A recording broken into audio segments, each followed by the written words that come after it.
Hi, my name is Shawn Christianson, and this is a day in the life of a fleet supervisor. A typical day on the job. Usually I'm in about an hour early. I try to line out my guys with jobs that are coming up or see where they're at. We have a morning meeting daily.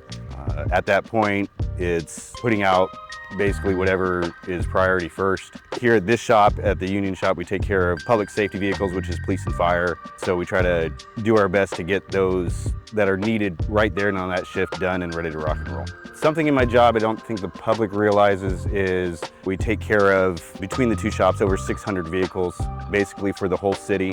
The most rewarding for me is keeping employees in their vehicles doing their jobs every day, because a lot of the employees here at the city, whether it's public works, water, IT, police and fire, transit, they don't have a vehicle, they can't do their job. So for me, that's really rewarding to keep the vehicles up and going as much as we humanly can. So one other interesting aspect is every now and then we get to do special projects.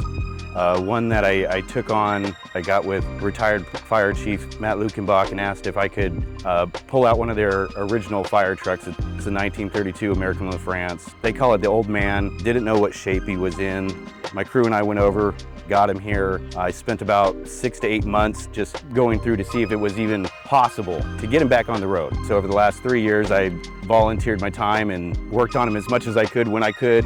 Happily, I'm to say this year, he's up and running, been on the road. So I'm hoping to drive him in the 4th of July. I'm excited. I did a lot of history work on it, a lot of research, but it was definitely worth it. My name is Shawn Christianson, and this is a day in the life of a fleet supervisor.